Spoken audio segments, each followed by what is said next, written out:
ప్రభుత్వ గురుకుల పాఠశాలలో చదువుతున్న విద్యార్థులకు కన్నబిడ్డల్లా చూసుకోవాలని రాష్ట్ర మంత్రి మండిపల్లి రాంప్రసాద్ రెడ్డి పేర్కొన్నారు. సంబేపల్లి మండలంలోని దేవపట్ల బాలయోగి గురుకుల పాఠశాలను రాష్ట్ర రవాణా యువజన క్రీడా శాఖ మంత్రి మండిపల్లి రాంప్రసాద్ రెడ్డి ఆకస్మిక తనిఖీలు నిర్వహించారు.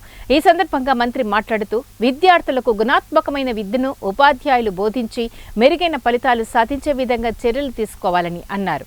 విద్యార్థులకు కన్నబిడ్డల్లా చూసుకుని ఎటువంటి సమస్యలు తలెత్తకుండా ఉపాధ్యాయులు పూర్తి బాధ్యత వహించాలని పిలుపునిచ్చారు. విద్యార్థుల నుంచి ఎటువంటి సమస్యలు వచ్చినా సంబంధిత వ్యక్తులపై చర్యలు తీసుకుంటామని అన్నారు. గురుకుల పాఠశాలలో మెనూ ప్రకారం నాణ్యమైన ఆహార పదార్థాలను అందించాలని అన్నారు. గురుకుల పాఠశాలలో బాత్రూంలు, టాయిలెట్లు, పరిసర ప్రాంతాలను శుభ్రంగా ఉంచాలని తెలిపారు. గురుకుల పాఠశాలలో విద్యార్థులను హాజరయ్యే విధంగా ప్రతిరోజు ఉపాధ్యాయులు చూసుకోవాలని అన్నారు.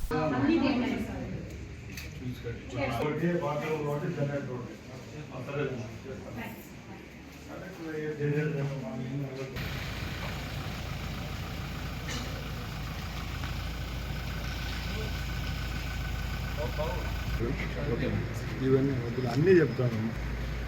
లక్కిరెడ్డిపల్లి మండలంలో జరిగిన సంఘటనపై ప్రభుత్వం గట్టిగా చర్యలు తీసుకునింది.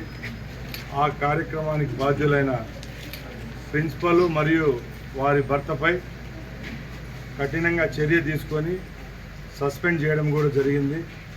ముఖ్యంగా చంద్రబాబు నాయుడు గారు, మన ముఖ్యమంత్రి గారు ఒకటే చెప్తున్నారు, ప్రభుత్వం ఎంతో నిష్పక్షపాతంగా పేద ప్రజల కోసం ఈ సంక్షేమ హాస్టల్ అనేటివి ఏమున్నాయో అవన్నీ పెట్టడం జరిగింది.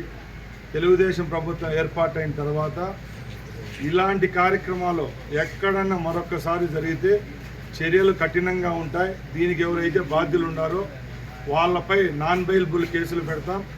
అలాగే ఇక్కడ పనిచేస్తున్న అధ్యాపకులు అయితేనే అలాగే సిబ్బందికి మేము ఒకటే కోరుతున్నాం, ప్రజల కోసం ప్రజల పక్షాన పనిచేయాలి మనము.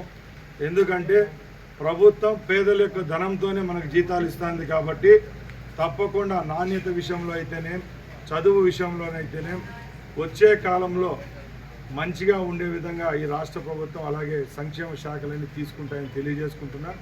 అలాగే ముఖ్యంగా పేరెంట్స్కి కూడా మేము ఒకటే విన్నవించుకుంటున్నాం, ప్రభుత్వం చాలా చిత్తశుద్ధితో ఉంది పనిచేసేదానికి.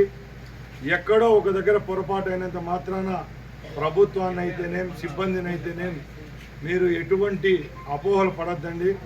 ఎందుకంటే 100 మందిలో ఒకరు తప్పు చేసినంత మాత్రాన వ్యవస్థ అంతా తప్పుడుది కాదని తెలియజేసుకుంటూ సెలవు తీసుకుంటున్నా. జై హింద్.